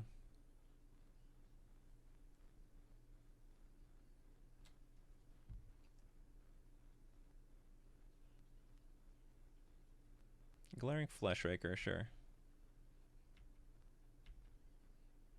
I didn't want to Spreading Seas this because it's honestly it's just not worth Spreading Seasing.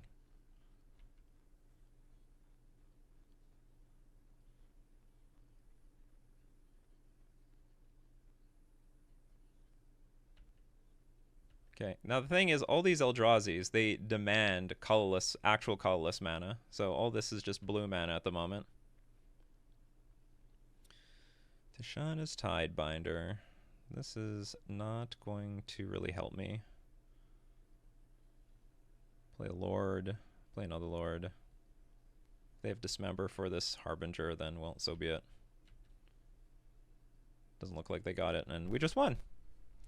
It's easy as that. Easy peasy. Okay, maybe I do want Dismember now, because Glaring Fleshraker is just like a 1-card win condition versus us. But all the other cards... Okay, Dismember is good versus Thought Knight Seer, Glaring Fleshraker. What else? And we're on the draw this time. Yeah, I'm gonna bring in Dismember on the draw. We can get rid of... What's weaker on the draw? This is fine. Do you know what? Sorry, Mothdust. You're going to get kicked out. I have 25 creatures left. Okay, we'll take out a... Because I don't have Mothdust, I'll get rid of a Deep Root Pilgrimage on the draw might be terrible. Maybe I want Stern Scolding on the draw. It hits Fleshraker now? No, there's just not enough creatures to hit.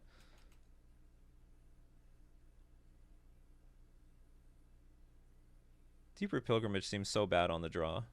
Especially since the combo, like, just doesn't matter.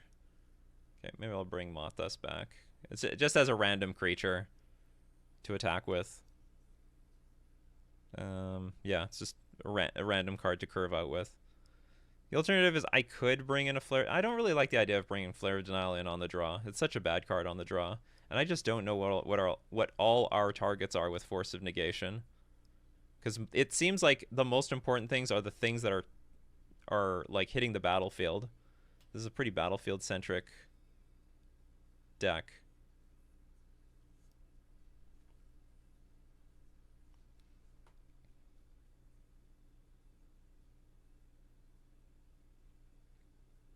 One land, not good enough. Gonna mulligan.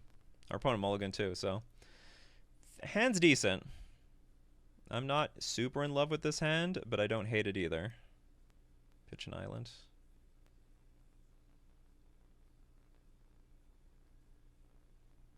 Problem is, Tideshaper on turn 2 is like really weak against a deck with so many soul lands in it. So our opponent can play that Secluded Courtyard turn 1, and then play Eldrazi Temple or something turn 2, and then it's like we're screwed. Like they could play a Glaring Fleshraker here, and that Glaring Fleshraker will be a huge pain because every single time they cast colorless spell, like this card just not going to matter. There we go. See Eldrazi Temple, just as I wrote it up. Just as I wrote it up. Were you going to steal something of mine? Turn target creature control gains haste, trample. These are all evil things. These are all evil things, opponent.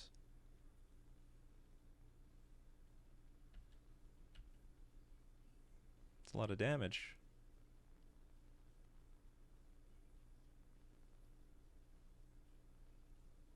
Okay, I'll do our best to slow the opponent down.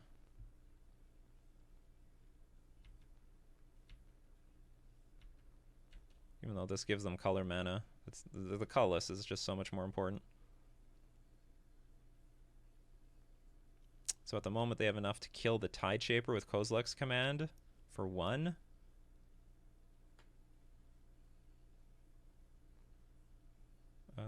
What is this? Is this going to do anything?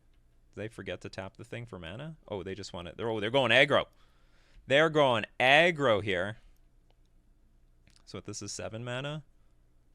So if they have Dismember, I'm dead. I'm going to block this thing.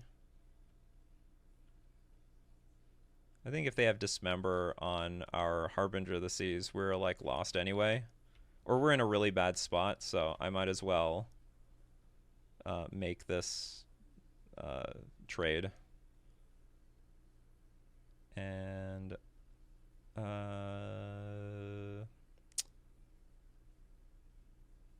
I'm trying to figure out the merits of chump blocking a 1 toughness creature that might get played or not.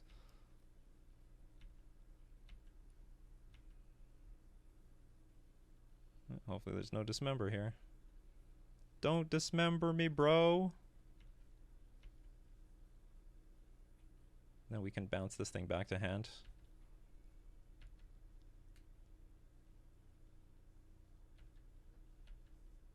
Question is, what do I go for first? Ooh, that's great. Yeah, I think I'm going to bounce this, and then we're going to hold up Consigned to Memory and then play our Lord. Gives us a lot of protection. Damn, this Ottawa is valuable.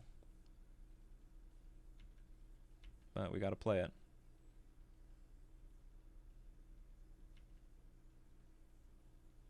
They played a land for the turn, so I can just freely bounce this, and they can't do anything about it.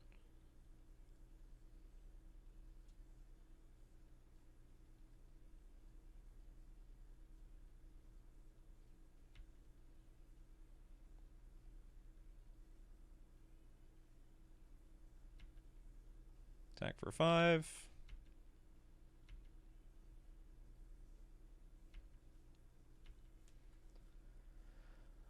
I wonder if it's Mutavault or Bust. Oh, they found a Wastes. It's not nothing, but we got a Flood Pits Drowner. And still a Consign to Memory. I'm assuming the game's over at this point. They found the basic waste. We got it. We did it! We did it! You know, for the last few weeks, people are like, Nikachu, Merfolk is unplayable. What are you doing playing Merfolk in this format? And I have proven them wrong again. Although I have to admit that we didn't play against Boros Energy once in the last 2 weeks, so. And I would like, and that would be really the test to this deck. That would be the test. Like, do you want to play a normal version of Merfolk, or do you want to play the Mothdust Deeproot Pilgrimage version of Merfolk? And the test would be whichever one is better versus Boros Energy, which I do not know which one will be. Because, of course, they can dismantle this version just as easily. Because when you play Deeproot Pilgrimage and they use a removal spell on like one of the creatures on tap, then this deck would just suck. But maybe there's also a world where you're curving out, and then randomly on turn 4 or 5 you sandbag the Changeling. You don't have to play this out on turn 1. You sandbag it for the right moment. And then you play Changeling plus Deeproot Pilgrimage, flood the board with tokens, stabilize versus the energy deck. There's a world where that exists too. But do you want to play with this deck? I would completely give it my seal of approval. I remember how unbelievably powerful this combo was, but the problem was Bowmasters, and it was and Wrenn and 6 at the time, and like every single Bowmaster and Wrenn and 6 deck was the deck you wanted this combo against. Like, that's where it really shined. But the problem is you have to keep siding out this thing because it was just so bad every single time it gets eaten up by Wrenn and 6 and Bowmasters. But I think if you're a fan of Deeproot Pilgrimage, now is the time. I don't know how long you have. I don't know how long you have with Deeproot Pilgrimage. But now would be the time to get the most, soak up the most out of this Mothdust Changeling. And you saw the power. I'm very happy that we got to see a lot of synergy out of that card. But don't get too arrogant with this thing. Just like in that Eldrazi game in the last round. Like, sometimes this is just going to be win more and not important compared to just bringing in the necessary interaction that you need to beat the deck that's in front of you. Anyway, if you love the deck, you give the thumbs up. You want to see more of this deck? I don't know, maybe I'll explore more. I mean, I gotta know how well it does versus energy. That's the real test. I feel good with Merfolk. So long as you don't play against energy, I mean, this deck is awesome. Anyway, thank you very much for watching. This has been Nikachu playing with Mothdust Changeling in Modern Merfolk.